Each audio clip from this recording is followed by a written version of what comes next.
Eh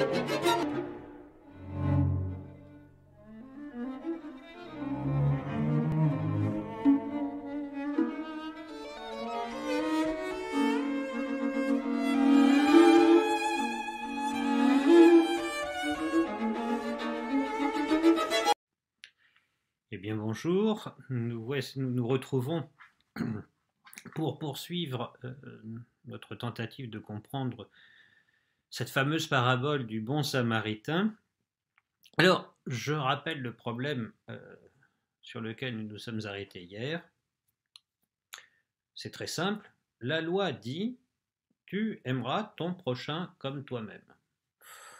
De sorte que nous pourrions transcrire ça moralement en disant nous devons tous nous comporter de la manière la plus humaine, la plus charitable, la plus gentille, la plus aimable envers notre prochain, sous-entendu, comme nous sommes des êtres du 21e siècle, n'est-ce pas, sous-entendu, tous les hommes sont notre prochain. Mais nous avons vu que ça ne va pas de manière aussi simple. Pourquoi? Parce que l'interrogation de ce brave docteur de la loi nous ramène à des problèmes tout à fait contemporains. Qui est mon prochain? Jusqu'où vais-je aller dans la détermination de mon prochain? Est-ce que l'embryon est mon prochain? Question. Est-ce que la personne mentalement déficiente est mon prochain? Dois-je l'aimer? Vous voyez que c'est pas si simple au premier abord. Mais surtout, nous avons remarqué que la question que pose Jésus est extrêmement perfide. Pourquoi? Eh bien, tout simplement parce que la question ne porte pas sur le prêtre, le lévite, le samaritain, mais porte sur l'homme tombé aux mains des brigands et laissé à moitié mort. C'est lui qui est le sujet de la loi. Tu aimeras ton prochain comme toi-même, c'est une phrase qui s'adresse à cet homme à moitié mort. C'est un peu curieux si on y réfléchit. Comment cet homme à moitié mort peut-il aimer son prochain? C'est ça la question. Il ne peut pas. Il est à moitié mort, ou alors il a juste eu une petite égratignure, des dommages collatéraux de l'attaque des brigands, mais qui l'ont laissé dans un état tout à fait satisfaisant. Et ma foi, lorsque le Samaritain se présente, alors oui, cet homme, avec sa petite balafre, peut réaliser l'impératif de la loi. Tu aimeras ton prochain comme toi-même. Je suis l'homme tombé aux mains des brigands, mais qui ne m'ont pas tout de même fait trop de mal, et donc lorsque se présente ce bon samaritain, eh bien je l'aime parce qu'il est mon prochain, il se fait le prochain de moi-même. Ça, c'est une lecture superficielle. Comment lis-tu? Demande Jésus. Comment lis-tu? Comment lisons-nous cette parabole? Comment lisons-nous ce texte, nous autres philosophes qui essayons de comprendre, vaille que vaille, cette question de l'altérité? Cet homme tombé aux mains des brigands est incapable de pratiquer la loi. Il est incapable, mais physiquement, il est à moitié mort. Il est incapable, ne serait-ce que physiquement, de dire merci. Ça, il ne sait pas, il ne peut pas. Il ne peut pas. Or, la loi, tu aimeras ton prochain comme toi-même, s'adresse à lui. Elle ne s'adresse pas aux Samaritains, elle ne s'adresse pas aux prêtres, elle ne s'adresse pas aux Lévites, elle s'adresse à cet homme tombé aux mains des brigands et à moitié mort dans un fossé. Donc, c'est là-dessus qu'il nous faut porter notre attention. Parce que c'est là-dessus que Jésus veut que nous portions notre attention. Donc, quoi que nous pensions de ce brave homme qui a vécu au début de notre ère, qui est mort crucifié à Jérusalem et dont on dit qu'il est ressuscité, peu importe ce que nous en pensons, ce qui importe maintenant pour nous, c'est de comprendre comment la loi peut-elle s'appliquer à cet homme tombé dans le fossé. Et donc pour continuer à essayer de cerner cette manière de concevoir l'altérité, comment cet homme incapable de relation, il est à moitié mort, je le répète, comment cet homme incapable de relation peut-il comprendre que ce plus autre, qui est en même temps le plus proche, comment cet autre peut-il être aimé positivement? Être aimé, c'est une réalité positive. Donc comment cet homme peut-il positivement se rapporter à cet autre qu'est le Samaritain dans le cadre de l'amour? Voilà la question qui nous est laissée. Alors, elle est d'une complexité rarissime, ça je vous l'accorde. On ne peut pas s'en sortir avec des réflexions gentillettes, morales, etc. Nous avons dépassé, là il faut être clair, nous avons dépassé très largement le cadre moral, et en même temps, ce dépassement du cadre moral, qui est encore une fois impossible, ce dépassement du cadre moral peut nous permettre d'entrer dans une véritable réflexion sur l'éthique. Pourquoi ? Eh bien, pour une raison première, c'est que cet homme est incapable de la relation éthique. Ça, c'est un premier point qui est capital. Pourquoi l'accent est-il mis sur cet homme tombé entre les mains des brigands et laissé à moitié mort? C'est tout simplement pour qualifier l'humanité et la qualifier dans une incapacité. Si nous comprenons bien, cet homme, dans son incapacité à entrer dans une relation éthique avec le Samaritain qui est en train de le sauver, cet homme incapable d'entrer dans cette relation éthique est en réalité ce que nous sommes. C'est-à-dire que la relation éthique n'est pas, encore une fois, ne part pas de moi vers l'autre. Nous avons vu il y a 2 jours que la relation éthique est posée en premier, qu'elle précède la détermination des individus qui vont entrer dans cette relation. C'est d'abord la relation qui est posée. L'Ancien Testament nous a bien prévenus. C'est d'abord la relation qui est posée, et c'est cette relation, c'est cette vie éthique, ce tissu de relation, cette vie éthique qui pose les termes qui la composent, qui pose les éléments qui la composent. Nous ne préexistons pas à la vie éthique, c'est exactement l'inverse. C'est la vie éthique qui préexiste et qui nous détermine comme membres de cette existence. C'est exactement ça dont il est question. Ce qui est premier pour l'homme tombé aux mains des bandits, ce qui est premier, eh bien, c'est la commisération du Samaritain. Ce qui est premier, c'est ce geste sauveur du Samaritain. L'homme, au fond de son fossé, ne demande rien, il ne peut rien demander. Il ne peut pas appeler à l'aide, rien. Il faut prendre le texte dans sa rigueur et ne pas l'adoucir avec des considérations pieuxardes ou je ne sais quoi. Rigoureusement, cet homme ne peut rien. Il ne peut même pas dire « Coucou, je suis là, venez me sauver ».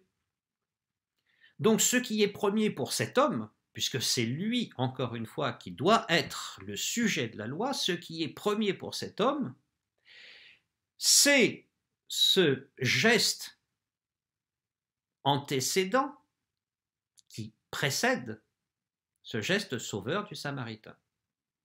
C'est fondamental. Tu aimeras ton prochain comme toi-même, ça signifie non pas que je vais aller vers mon prochain en me posant la question de savoir qui est mon prochain, mais mon prochain est déjà là. Et dans le cadre de cette parabole, on va aller encore plus loin. Pourquoi? Parce que mon prochain est toujours déjà présent et de plus, on va dire, ce prochain toujours déjà présent m'a toujours précédé dans l'amour. Si je reprends les termes, si je lis mal, c'est-à-dire si je lis de manière commune, le Samaritain, qu'est-ce qu'il fait? Le Samaritain, il applique la loi. Tu aimeras ton prochain comme toi-même. Bon, cet homme dans le fossé, c'est mon prochain, je l'aime comme moi-même, je le soigne. Mais en déplaçant l'accent, le centre de gravité, sur l'homme tombé dans le fossé, ce déplacement établit l'homme tombé dans le fossé comme bénéficiaire de l'acte du Samaritain, comme bénéficiaire du fait que le Samaritain a pour lui-même appliqué la loi, tu aimeras ton prochain comme toi-même. Donc, ce geste du Samaritain, qui est premier, qui précède toute possibilité d'accomplir la loi pour l'homme tombé entre les mains des brigands, c'est ce geste qui détermine l'homme tombé aux mains des brigands. Ce qui fait que l'homme tombé aux mains des brigands peut éventuellement et pourra, lorsqu'il sera sorti d'affaire, entrer dans le règne éthique, dans la vie éthique, dans l'existence éthique, donc dans ce rapport avec le Samaritain, ce qui permet à cet homme d'entrer dans la vie éthique, c'est que le Samaritain y est déjà entré. C'est que le Samaritain existe déjà dans cette vie éthique. Donc, vous voyez que là, le renversement va jusqu'au bout. Cet homme est incapable de la vie éthique, cet homme ne peut pas assumer le commandement de l'amour du prochain, mais il ne pourra l'assumer que moyennant le fait qu'il a déjà été assumé par le Samaritain. C'est parce que le Samaritain a déjà assumé pour lui-même le commandement de l'amour du prochain que cet homme tombé aux mains des brigands pourra, à son tour, entrer dans la vie éthique. Donc, allons jusqu'au bout. Pourquoi pas? Et voyons ce que ça donne.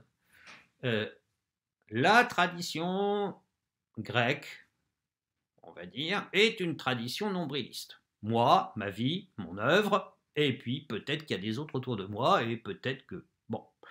Et puis après, question de seconde main, on va dire, comment fait-on pour gérer cette vie commune avec des individus qui sont les uns à côté des autres et qui se rapportent plus ou moins gentiment les uns aux autres? Bon, ça c'est...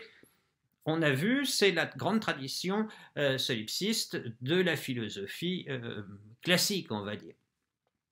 Alors maintenant, on prend à l'inverse et on essaie de comprendre la leçon de cette parabole, la leçon philosophique. Qu'est-ce que ça donne? Eh bien, ça donne que il est impossible d'entrer par soi-même dans la vie éthique. Nous ne pouvons pas y entrer. La porte ne nous est ouverte que parce que cette vie éthique est déjà assumée par d'autres. Et ce qui me constitue comme membre vivant, on va dire, de cette vie éthique, c'est le fait que j'ai toujours déjà été l'objet de la loi. C'est parce que j'ai toujours déjà été le fruit, on va dire, de l'application de la loi de l'amour du prochain que je vais pouvoir exister personnellement dans la vie éthique.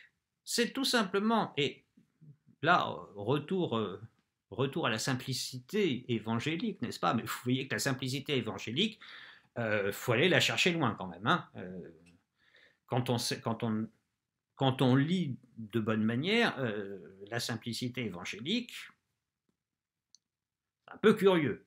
Bien. Donc, retour à la simplicité évangélique.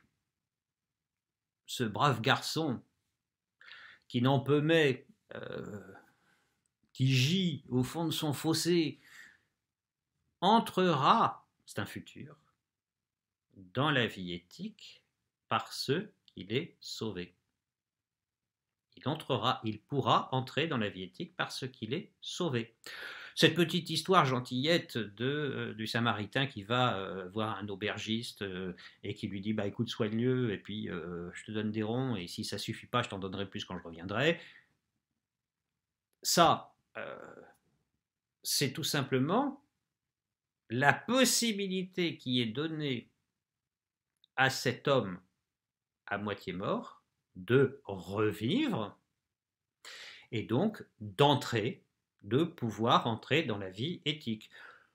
Si cet homme accomplit la loi de l'amour du prochain, eh bien, il va, j'allais dire, c'est un peu plat, il va remercier le Samaritain de lui avoir sauvé la vie. Et il va aimer, et il va pouvoir aimer le Samaritain comme lui-même. D'accord? Alors, nous ne pouvons pas laisser tomber la question majeure de l'altérité. Comment se joue l'altérité dans cette parabole? Qui est ce plus autre? Ben, ce plus autre, on retrouve dans le Samaritain les traits exacts, on va dire, de Dieu dans le texte d'Osée que nous avons lu il y a 2 jours. Quel est le plus autre de cet homme tombé entre les mains des brigands? Eh bien, ce plus autre, c'est le Samaritain. Il est d'autant plus autre qu'il ne peut pas être reconnu comme tel au moment où il se manifeste comme autre. C'est impossible. Encore une fois, il est à moitié mort. Donc, il faut aller jusqu'au bout. Être à moitié mort, c'est ne pas être conscient, etc., etc. Donc, la reconnaissance de l'altérité est impossible au moment où elle se manifeste, mais également, cette altérité est la plus proche. Donc on retrouve exactement dans ce Samaritain les traits de Dieu dans le texte d'Osée. Il est à la fois le plus autre que pensable, le Samaritain est le plus autre que pensable, et en même temps, ce plus autre que pensable, encore une fois, pour l'homme tombé entre les mains des brigands, ce plus autre que pensable, eh bien, c'est celui qui est le plus proche. Là, on ne peut pas faire plus proche puisque c'est celui qui redonne vie. On ne peut pas être plus proche que ça. C'est pas simplement celui qui donne des bonnes paroles en disant « Oh, bah, mon pauvre ami, t'es dans un sale état, mais c'est pas grave, tu t'en remettras, t'inquiète pas. » Non. La proximité est extrême, la proximité du Samaritain est extrême, parce que c'est lui qui donne vie, qui redonne vie. Donc vous voyez que là, la question de l'altérité va être un peu décuplée. Pourquoi? Parce que le Samaritain, ben, c'est un homme. Alors ça, c'est redoutable. Que de Dieu, s'il existe, je puisse dire qu'il est radicalement autre, qu'il est plus que pensable, etc. Saint Anselme, là-dessus, est décisif. Et que donc que Dieu soit le plus autre que l'altérité puisse être pensée, aucun problème. Aucun problème. Qu'il soit au milieu de nous, saint, c'est-à-dire séparé, aucun problème non plus. Bon, c'est un peu plus compliqué, je vous l'accorde, mais ça marche. Ça marche. Là, c'est un Samaritain, c'est un homme de chair et de sang. Or, cet homme de chair et de sang, il est à la fois le plus autre, pour l'homme tombé dans le fossé, et à la fois le plus proche. Donc, voilà que l'altérité, cette figure de l'altérité que nous avons découverte dans l'Ancien Testament, trouve une consistance charnelle extrême dans ce texte du Nouveau Testament. Et cette consistance charnelle extrême va obliger à penser le prochain de cette manière extrême. C'est-à-dire le prochain, l'autre, est celui qui est le plus autre, et en même temps celui qui est le plus proche, parce que c'est celui qui me donne vie, qui me fait entrer dans l'existence éthique, dans l'existence commune. Il est donc le plus proche, tout en demeurant le plus autre. Et là, pour les philosophes, ça va commencer à devenir croustillant. Pourquoi ? Parce que c'est dans sa chair, dans son corps, qu'il est à la fois ce plus autre et ce plus proche. Ça va devenir compliqué, parce que ça va nous obliger à quitter complètement la distinction âme-corps, etc., etc. Ça n'est plus jouable. Pourquoi ? Parce que c'est précisément dans son corps, dans sa chair, que cet autre est à la fois le plus autre et à la fois le plus proche. Et qu'il se révèle comme étant le plus proche en me donnant vie, en me permettant d'accéder à la vie éthique. Notre accès à la vie éthique, c'est un accès corporel, charnel, pour employer les termes bibliques, les catégories bibliques. D'accord ? On est un peu très loin, là, de la tradition philosophique occidentale qui, malheureusement, bon, allez, vous voulez une date, début Renaissance, a quitté progressivement cette vision.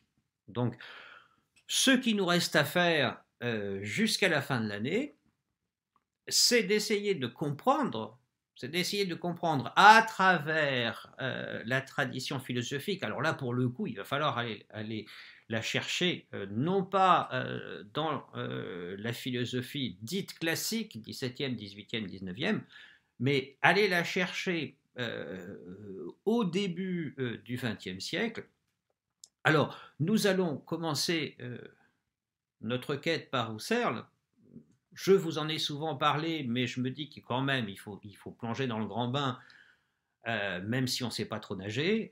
Donc, demain, nous essaierons de comprendre la 5e méditation cartésienne d'Husserl, c'est-à-dire le moment où Husserl, ayant refait l'acte solipsiste de Descartes, va essayer d'appréhender cette question de l'autre, du prochain. Et ensuite, nous verrons comment cette tradition un peu récente, je vous l'accorde, mais qui a sa racine dans des textes quand même relativement anciens, la Bible, ça ne s'est pas écrit hier soir, et nous essaierons de comprendre dans le XXe siècle comment tout ça a pu jouer et comment, au fur et à mesure, nous allons pouvoir essayer de comprendre, à partir de la question de l'altérité, la question de la liberté. Voilà, vous avez le synopsis des derniers épisodes de notre série, et je vous dis à demain pour commencer cette cavalcade un peu sauvage dans le XXe siècle. À demain.